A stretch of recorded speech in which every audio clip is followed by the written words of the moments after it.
जय हिंद friends, welcome to my YouTube channel BPSC passenger. आज हम लोग बिहार शिक्षक बहाली 7वां चरण में जो बीपीएससी कंडक्ट कराएगी उसका जो सिलेबस है कंफर्म तो है। जीएस तो पूछेगा ही, तो हम लोग एक बेसिक जीएस पढ़ेंगे आज। एनसीईआरटी सार संग्रह, इसमें 6 से 12 तक का निचोड़ दिया हुआ है। क्रीम समझते हैं ना, मलाई, वो दिया हुआ है, ठीक है ना। आइए हम लोग इसका स्टार्ट करते हैं इसको।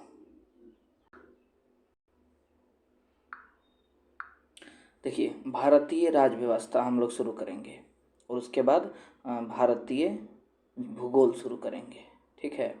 तो इसमें इंडियन पॉलिटी में दिया है भारत का सबसे पहले टॉपिक है भारत का संवैधानिक विकास, जिसमें दिया हुआ है रेगुलेटिंग एक्ट 1700, जिसमें हम जो अंडरलाइन किए हुए हैं ना, जो कलर से, उस पर थोड़ा आप लोग ज़्यादा ध्यान दीजिएगा। रेगुलेटिंग एक्ट 1773 द्वारा सर्वोच्च न्यायालय की स्थापना कहाँ की गई थी? तो इसका आंसर होगा कलकत्ता में। कब की गई थी? 1774 ईस्वी में। उसके बाद है भारतीयों ने भारत में प्रशासन, इसमें भारत में प्रशासन में भाग लेने का अधिकार किस अधिनियम के द्वारा मिला? तो इसका हो जाएगा 1833 के चार्टर एक्ट के द्वारा। भारतीय विधान परिषद को बजट पर बहस करने की शक्ति किस अधिनियम के द्वारा प्राप्त हुई? 1892 परिषद के अधिनियम के द्वारा। केंद्रीय विधानमंडल सर्वप्रथम किस अधिनियम द्वारा द्विसदनीय बनाया गया? तो 1919 के भारत शासन अधिनियम द्वारा। इसको हम लोग मॉन्टेग्यू चेम्सफोर्ड अधिनियम भी बोलते हैं, ठीक है। भारत के इसमें मॉन्टेग्यू जो थे वो भारत सचिव थे और चेम्सफोर्ड जो थे भारत वायसराय के पद पर थे। भारत के वायसराय जो ब्रिटिश भारत के वायसराय जो क्राउन के अधीन होते हैं, ठीक है। भारत के राष्ट्रपति को अध्यादेश निर्गत करने की मूलतः किस अधिनियम से प्रेरित है? तो भारत शासन अधिनियम 1935 से। ये जो भारत शासन अधिनियम 1935 है ना, ये बहुत ही इम्पोर्टेंट अधिनियम है। हमारे भारत के जो वर्तमान संविधान है, इसमें लगभग 250 के लगभग आर्टिकल इसी अधिनियम से लिया गया है, एकदम कॉपी कर दिया गया है। बाकी थोड़ा बहुत उसमें फेर बदल किया गया है अपने भारतीय परिवेश, संस्कृति, कल्चर, सामाजिक परिवेश, इसी सब को लेकर उसमें बदलाव किया गया है। लगभग वही है। भारत शासन अधिनियम 1935। बैंक आया आरबीआई इसी के द्वारा, लोक सेवा आयोग इसी के द्वारा आया।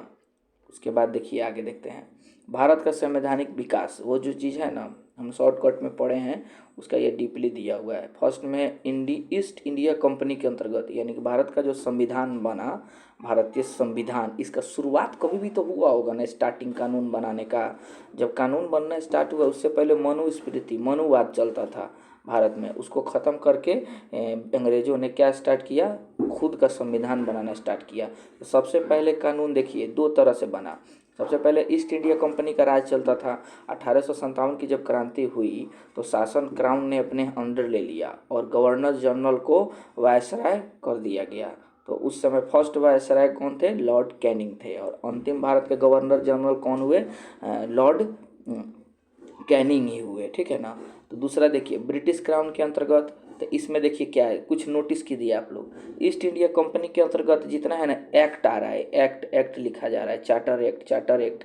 और वही ब्रिटिश क्राउन के अंतर्गत भारत शासन अधिनियम, यानी कि भारत का शासन डायरेक्ट महारानी एलिजाबेथ के हाथ में चला गया। तो सबसे पहले रेगुलेटिंग एक्ट 1773, उसके बाद पिट्स इंडिया एक्ट 1784, जो रेगुलेटिंग एक्ट में कुछ सुधार करने के लिए लाया गया था। उसके बाद है 1793 का चार्टर एक्ट। और प्रत्येक 20 साल बाद, देखिए चार्टर एक्ट 20 साल बाद क्या लाया गया? चार्टर एक्ट 1793 20 साल बाद, 1813 20 साल बाद, 1833 20 साल बाद, 1853, ठीक है ना। उसके बाद देखिए वही भारत शासन अधिनियम है, ये 1858, 1861, 1892, 1909। देखिए 1909 से लेके और 1935 तक, ये जो 3 गो है ना, इस पर थोड़ा आप लोग ज़्यादा ध्यान दीजिएगा। इसको गूगल पे सर्च करके डीपली इसके बारे में आप लोग देख लीजिएगा। चलिए कि किताब पूरा नहीं पढ़ना है, टॉपिक पढ़ना है। किताब पढ़िएगा तो फालतू चीज़ बहुत होगा, उस चीज़ पे ध्यान नहीं देना है। हम लोग को मेनली क्या करना है? टॉपिक पढ़ना है कि किस टॉपिक से क्या आएगा। उसी टॉपिक को हम लोग पढ़ेंगे, ज़्यादा ध्यान देंगे। चलिए, केंद्र में द्वैध शासन व्यवस्था किस अधिनियम के द्वारा लागू किया गया था? भारत शासन अधिनियम 1935। अब भारत शासन अधिनियम 1919 में प्रांतों में द्वैध शासन लगाया गया था। तो सबसे पहले 1919 में प्रांतों में द्वैध शासन था। अब द्वैध शासन व्यवस्था को हटाकर 1935 में क्या किया जाएगा? प्रांतों में हटाकर केंद्र में कर दिया गया। अब द्वैध शासन व्यवस्था क्या है? तो एक दो गो बीच शासन होता है, एक आरक्षित, एक हस्तांतरित। एक जैसे कि कर लेना, टैक्स लेना, कहीं से पैसा लेने वाला सिस्टम हो ना, तो अंग्रेज सब अपना हाथ में कर लिया था, यानी कि पैसा लेने जहाँ से मिल रहा होगा उसको हम लेंगे, और जहाँ पैसा खर्चा करने वाला बात आएगा वहाँ अंग्रेज सब राजा को दे दिया गया था। विधान परिषद में उपस्थित प्रतिनिधि जो होता था उसको दे दिया था। देखिए कितना चालाक था अंग्रेजवा सब, यानी कि पैसा लेने वाला हो तो अपना हाथ में, जहाँ पैसा खर्चा करना हो वो विभाग दे दिया था किसको? भारत, मतलब अपना से नीचे प्रतिनिधि जो काम करता था, यानी कि डबल माइंडेड काम। तो इसी को द्वैध शासन व्यवस्था, द्विसदनीय व्यवस्था नहीं है ये। द्विसदनीय हो गया लोकसभा और राज्यसभा, ये नहीं है, ये क्या है? द्वैध शासन व्यवस्था है। चलिए, ब्रिटिश भारत में किस अधिनियम में संघीय शासन का प्रावधान है? तो भारत शासन अधिनियम 1935 में, ठीक है ना। आइए दूसरा देखते हैं। अखिल भारतीय संघ स्थापित करने का प्रावधान किस अधिनियम में किया गया था? तो अखिल भारतीय, यानी कि अंग्रेज इस समय मान लिए थे कि भारत एक अखंड भारत है, ठीक है। कब माने थे? 1935 के अधिनियम में। भारत के संविधान में केंद्र और राज्यों के मध्य किया गया शक्तियों का विभाजन भारत सरकार अधिनियम 1935 पर आधारित है। इससे आप लोग देख रहे हैं ना 1935 कितना इंपॉर्टेंट है। एक बार इसको आप लोग गूगल पे डाल के देख लीजिएगा, या कहीं भी टॉपिक यूट्यूब पे सर्च करके, या कहीं भी 1935 अधिनियम को थोड़ा पढ़ लीजिएगा। चलिए, एक निर्वाचित संविधान सभा द्वारा भारत के संविधान का निर्माण करने का प्रस्ताव किसके द्वारा किया गया था? क्रिप्स मिशन द्वारा। भारतीय संविधान सभा का गठन, ये इंपॉर्टेंट क्वेश्चन है, यह बीपीएससी में भी, बीपीएससी का सिविल सर्विस एग्जाम होता है उसमें भी पूछता है, किसके अंतर्गत किया गया था? तो कैबिनेट मिशन। इसको आप एकदम रट जाइएगा, कैबिनेट मिशन के द्वारा। सीधे पूछेगा संविधान सभा का गठन किस मिशन के द्वारा किया गया था? तो कैबिनेट मिशन के द्वारा पूछ देगा। कैबिनेट मिशन कब आया था? तो 1946 में आया था। चलिए, कैबिनेट मिशन द्वारा प्रस्तुत योजना के अनुसार संविधान सभा में प्रांतों के प्रतिनिधियों का निर्वाचन किस अनुपात में था? 10 लाख की जनसंख्या पर एक सदस्य, इसमें, ठीक है ना। इसको देख लीजिएगा। भारतीय संविधान का निर्माण करने वाली संविधान सभा के सदस्यों का चुनाव किसके द्वारा किया गया था? तो विभिन्न प्रांतों के विधान सभाओं के द्वारा। निर्वाचन में वोटिंग नहीं हुआ था, मनोनीत किया गया था। जैसे ना होता एक और आदमी जाकर वोट दिया, वैसा नहीं, मनोनीत मान लिया गया था।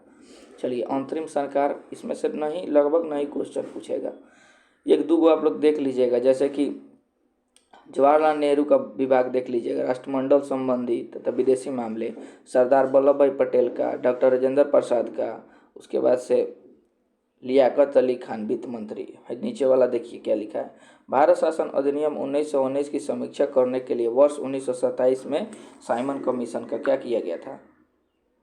गठन किया गया था। देखिए यहाँ पे लिखा हुआ है, देखिए ये वाला, ठीक है ना। चलिए आगे के देखते हैं। चलिए, यहाँ पे भारत की संविधान सभा की पहली बैठक, ये इंपॉर्टेंट क्वेश्चन है। देखिए 3 बार याद रखिएगा, दिसंबर में ही हुआ है, 9 दिसंबर, 11 दिसंबर, 13 दिसंबर, 3 चीज़ याद रखिएगा। 9 दिसंबर को संविधान सभा की पहली बैठक हुआ था 1946 में, जिसमें अस्थायी अध्यक्ष किसको बनाया गया था? तो डॉक्टर सचिंद्र नंद सिन्हा को, क्योंकि ये सबसे बुजुर्ग नेता थे उस समय। दूसरा 2 दिन बाद 11 दिसंबर को क्या किया गया? 11 दिसंबर को किया गया, डॉक्टर राजेंद्र प्रसाद को बनाया गया, ठीक है ना, स्थायी अध्यक्ष। फिर उसके 2 दिन बाद 13 दिसंबर को संविधान सभा का संबोधित किए कौन? आपके अपने पंडित जवाहरलाल नेहरू, उद्देशिका के साथ, यानी प्रस्तावना को पढ़कर। क्या किए? प्रस्तावना को पढ़े, प्रस्तावना को पढ़कर क्या किए वो? उद्देशिका को, मतलब संविधान सभा को संबोधित किए, और जनवरी में उस प्रस्तावना क्या हुआ? संविधान सभा में पारित हो गया। आइए देखते हैं दूसरा क्वेश्चन। भारतीय संविधान का प्रथम प्रारूप यानी कि ड्राफ्ट किसने बनाया था? तो सर BN राव ने, इसको याद रखिएगा, ठीक है ना, सर BN राव ने। उसके बाद देखिए नेक्स्ट क्वेश्चन, संविधान सभा का स्थायी अध्यक्ष किसे चुना गया था? तो डॉक्टर राजेंद्र प्रसाद को। कब चुना गया था? 11 दिसंबर को, ठीक है ना। उसके बाद देखिए संविधान सभा में पंडित नेहरू द्वारा उद्देश्य प्रस्ताव कब प्रस्तुत किया गया था? तो 13 दिसंबर में, बोले थे ना 13 दिसंबर, 2 दिन बाद, 9, 11, 11, 2, 13, इस चीज़ को याद रखिएगा। उसके बाद देखिए नेहरू द्वारा प्रस्तुत उद्देश्य प्रस्ताव संविधान सभा में कब स्वीकृत किया गया था? तो 22 जनवरी। ये इंपॉर्टेंट क्वेश्चन है, कब किया गया था? 22 जनवरी को, यानी कि दिसंबर में पारित हुआ 46 में पारित करें, उसको पढ़ के क्या किए? संविधान सभा को संबोधित यानी कि स्टार्ट किए। पूछ देगा क्वेश्चन कि बताइए पंडित जवाहरलाल नेहरू संविधान सभा को संबोधित किसके साथ किए? ऐसा ही पूछ देता है। एक बार शायद हम बीपीएससी का प्रीवियस बना रहे थे तो उसमें पूछा हुआ था। तो उद्देशिका दे देगा और प्रस्तावना दे देगा, ठीक है ना। उसके बाद देखिए भारतीय संविधान के निर्माण काल में संविधान सभा को कुल कितने अधिवेशन करने पड़े? टोटल बैठक यानी अधिवेशन तो 12 बार करना पड़ा था, ठीक है ना। अंतिम हुआ था शायद अंतिम जनवरी में हुआ था, और 26 नवंबर 1949 को हम लोग क्या किए थे? संविधान को अंगीकृत, आत्मर्पित और अपना लिए थे। भारतीय संविधान के निर्माण में संविधान सभा को कितना समय लगा था? ये भी पूछ देगा। 2 वर्ष 11 माह 18 दिन। भारतीय संविधान सभा के संवैधानिक सलाहकार कौन थे? देख लीजिए ऊपर, यहाँ देखिए सर्बियन राव, ठीक है ना। इस चीज़ को आप लोग ध्यान दीजिएगा। उसके बाद आइए आगे देखते हैं। भारत का संविधान सभा ने वर्तमान रूप में राष्ट्रीय ध्वज को कब अपनाया था? ये क्वेश्चन पूछा हुआ है 22 जुलाई 1947 को। सिविल सर्विस एग्जाम में बीपीएससी का पूछा हुआ है। संविधान सभा की प्रथम बैठक की अध्यक्षता किसने किया था? डॉक्टर सतीजानंद सिन्हा ने, अस्थायी अध्यक्ष। ये जितना इसमें क्वेश्चन दिए ना, सब एग्जाम में कहीं ना कहीं पूछा हुआ है, फालतू चीज़ नहीं है, ठीक है ना। उसके बाद देखिए भारत का संविधान कब लागू किया गया था? तो 26 कब स्वीकार किया गया था? स्वीकार किया गया था, यानी कि हम लोग इसको स्वीकार किए, मान लिए, अंगीकृत किया गया, आत्मर्पित किया गया, ऐसे ऐसे क्वेश्चन पूछेगा। तो 26 नवंबर 1949 को। आज संविधान सभा को कब लागू किया गया था? देखिए नेक्स्ट क्वेश्चन दिया हुआ है, तो 26 जनवरी 1950 को, ठीक है ना। इस बात को आप लोग ध्यान दीजिएगा। चलिए अब देखिए संविधान सभा को कुछ हम लोग थोड़ा सा देख लेते हैं। संविधान सभा 9 दिसंबर 1946 को संविधान सभा की प्रथम बैठक हुई, जिसमें डॉक्टर सतीजानंद सिन्हा को अस्थायी अध्यक्ष। फिर देखिए 2 दिन बाद 11 दिसंबर 1946 को डॉक्टर राजेंद्र प्रसाद को स्थायी अध्यक्ष चुना गया। संविधान सभा प्रारंभ निर्माण की प्रारंभ कब किया गया? देखिए यहाँ पे 13 दिसंबर 1946 को पंडित जवाहरलाल नेहरू द्वारा उद्देश्य प्रस्ताव आ गया। देखिए इसमें उद्देश्य प्रस्ताव से हुआ। ये भी क्वेश्चन पूछता है उद्देश्य प्रस्ताव को कब सर्वसम्मति से स्वीकार किया गया? तब 22 जनवरी को। कब किया गया? 22 जनवरी को किया गया। याद रखिएगा, सबसे पहले 9 दिसंबर को बैठक हुआ संविधान सभा का, जिसमें क्या किया गया? अस्थायी अध्यक्ष चुना गया। किसको? डॉक्टर सतीजानंद सिन्हा को। फिर 2 दिन बाद, सब नहीं माना होगा सब कोई, ठीक है ना, इसीलिए फिर बैठक हुआ। किसको? डॉक्टर राजेंद्र प्रसाद को 11 दिसंबर। फिर 2 दिन बाद पंडित जवाहरलाल नेहरू सभा को संबोधित किए। कैसे? उद्देश्य प्रस्ताव के साथ। इतना याद कर लीजिएगा। फिर उसके बाद देखिए 26 नवंबर 1949 को संविधान अंगीकृत अडॉप्ट किया गया, और 26 जनवरी 1950 को इसे पूर्णतः लागू कर दिया गया ऑल इंडिया में, ठीक है ना। आइए देखते हैं उसके बाद नेक्स्ट देखते हैं। देखिए 26 नवंबर 1949 को भारतीय संविधान को किसके द्वारा अधिनियमित किया गया? तो संविधान सभा द्वारा। ऐसी संविधान सभा को बाद में क्या कर दिया गया? संसद में बदल दिया गया। जन गण मन को भारत के राष्ट्रगान के रूप में कब अपनाया गया था? 24 जनवरी 1950 को। भारत सरकार द्वारा अशोक स्तंभ को राष्ट्रीय चिन्ह के रूप में कब अंगीकृत किया गया था? 26 जनवरी 1950 को, यानी कि जिस दिन देश हमारा क्या हुआ था? गणतंत्र हुआ था, उसी दिन। चलिए आगे देखते हैं।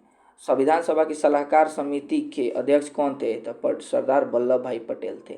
संविधान सभा की झंडा समिति के अध्यक्ष कौन थे? तो डॉक्टर राजेंद्र प्रसाद थे। अब देखिए कुछ समितियां हैं, ठीक है ना, कुछ समितियां और उसके अध्यक्ष जो हम अंडरलाइन किए ना, उसी को थोड़ा ज़्यादा ध्यान देना है। संघ समिति पंडित जवाहरलाल नेहरू, संघीय संविधान समिति पंडित जवाहरलाल नेहरू, 2 गो पंडित जवाहरलाल नेहरू, एक और है यहाँ पे पंडित जवाहरलाल नेहरू को। राज्य के लिए समिति 3 गो, संघ के लिए पूरा देश के लिए समिति किसके? पंडित जवाहरलाल नेहरू। राज्य के लिए समिति पंडित जवाहरलाल नेहरू। याद कीजिए संघ और राज्य नेहरू जी। फिर उसके बाद संघीय संविधान समिति नेहरू जी, यानी कि संघ जहाँ लिखा हो वो नेहरू जी मार देना है, ठीक है। उसके बाद देखिए प्रांतीय संविधान समिति, उनसे नीचे पंडित सरदार वल्लभ भाई पटेल आ गया। सबसे इंपॉर्टेंट है प्रारूप समिति, ड्राफ्टिंग कमेटी, कौन है? भीमराव अंबेडकर साहब। उसके बाद देखिए मौलिक अधिकार जहाँ आ जाए, अल्पसंख्यक जहाँ आ जाए, सरदार वल्लभ भाई पटेल मार देना है, ठीक है ना। चलिए उसके बाद ज़्यादा इंपॉर्टेंट संचालन है, 8 इंपॉर्टेंट दिया है, लेकिन इसमें भी कुछ इंपॉर्टेंट है। सरदार डॉक्टर राजेंद्र प्रसाद, ठीक है ना। आगे देखिए संविधान सभा के कार्यों से संबंधित समिति के अध्यक्ष कौन थे? जीवी मावलंकर। कौन थे? GV Mavalankar. Doctor B R Ambedkar की अध्यक्षता में संविधान सभा की प्रारूप समिति 6 सदस्य कौन थे? एन गोपालस्वामी अयंगर, डॉक्टर के एम मुंशी 2 गो, बी एम मित्र 3 गो, पोस्ट वाला भी नहीं पढ़ेंगे, अलादी कृष्ण स्वामी अय्यर 4 गो, सही मोहम्मद सैयदुल्ला 5 गो, डीपी केतान 6 गो। यानी कि इसमें अम्बेडकर साहब नहीं थे। क्वेश्चन पूछ देगा, बताइए डॉक्टर सब प्रारूप समिति संविधान सभा की प्रारूप समिति में टोटल कितने सदस्य थे? तो 7 मारेंगे। क्या मारेंगे? 7। अम्बेडकर साहब भी तो हैं, अम्बेडकर साहब भी थे। अब ये पूछा जाएगा डॉक्टर भीमराव अम्बेडकर की अध्यक्षता में संविधान की प्रारूप समिति में टोटल कितने सदस्य थे? तो 6। डॉक्टर भीमराव अम्बेडकर की अध्यक्षता में संविधान सभा की प्रारूप समिति में अध्यक्ष सदस्य पूछेगा तो 6 मारा जाएगा। एंगे पूछा संविधान सभा की प्रारूप समिति में टोटल कितने सदस्य थे? तो 7 मारेंगे। ठीक है ना, बाद में कोष्ट वाला आप लोग देख लीजिएगा। चलिए, संविधान सभा में डॉक्टर भीमराव अम्बेडकर की अध्यक्षता में प्रारूप समिति का अध्यक्ष गठन कब किया गया था?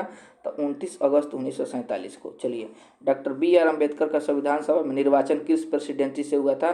तो मुंबई प्रेसिडेंसी से विभाजन के बाद हुआ। विभाजन से पहले ये वेस्ट बंगाल से चुने गए थे।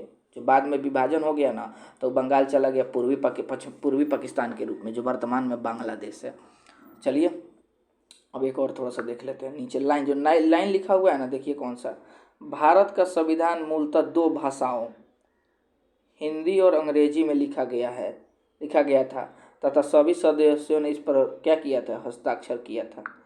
चलिए, ये तो कंप्लीट हो गया। ठीक है ना।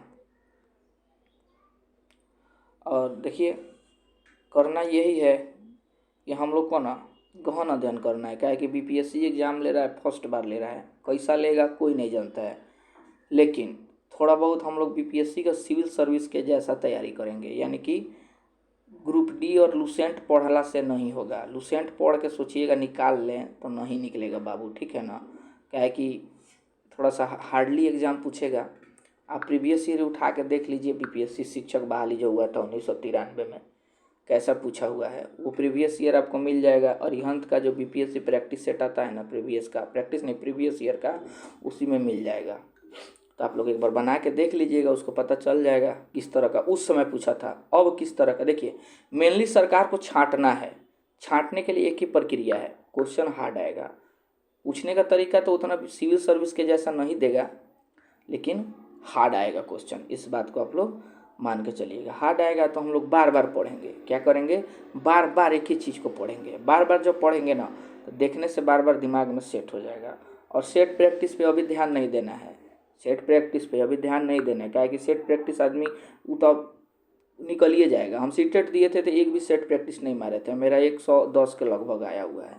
ठीक है ना। तो आप लोग इस पे ध्यान नहीं देंगे सेट प्रैक्टिस का भी। अभी आप लोग को ध्यान देना है, कॉन्सेप्ट क्लियर करना है। यानी कि कॉन्सेप्ट जितने क्लियर कीजिएगा उतना ही ज़्यादा सवाल बनेगा। कॉन्सेप्ट क्लियर ही नहीं रहेगा और सवाल बनाने जाइएगा तो बौरा जाइएगा। जितना भी यूट्यूबर पे वो सब महामैराथन सब आ रहा है, इस पर भी नहीं ध्यान देना है। अभी कॉन्सेप्ट क्लियर कीजिए, यानी कि बुक पढ़िए जितना हो जाए। इस तरह का वन लाइनर पढ़िए। ठीक है ना। ज़्यादा समय है आपके पास तो ग्रंथ उठा के मोटा मोटा पढ़िए। ठीक है, लेकिन पढ़िए जरूर, बार बार पढ़िए। आगे हम मार्गदर्शन करते रहेंगे कि कौन कौन सा बुक खत्म होगा। इसको कम से कम, इस बुक को हम लोग कम से कम 2 से 3 बार ख़त्म करेंगे। फिर उसके बाद एक और मेरे पास वन लाइनर है, बुक का बहुत भंडार है मेरे पास, उसको उठाएंगे, उसको भी ख़त्म करेंगे। ठीक है ना। बाकी थैंक यू मेरे चैनल से जुड़ने के लिए आपको। आप एक स्टूडेंट ही हैं। प्लीज़ चैनल को सब्सक्राइब कर लीजिए, लाइक कीजिए और दोस्तों को शेयर कीजिए, जिससे हमें मनोबल मिले और हम आगे भी ऐसे ही वीडियो बनाते रहें। Thank you. जय हिंद।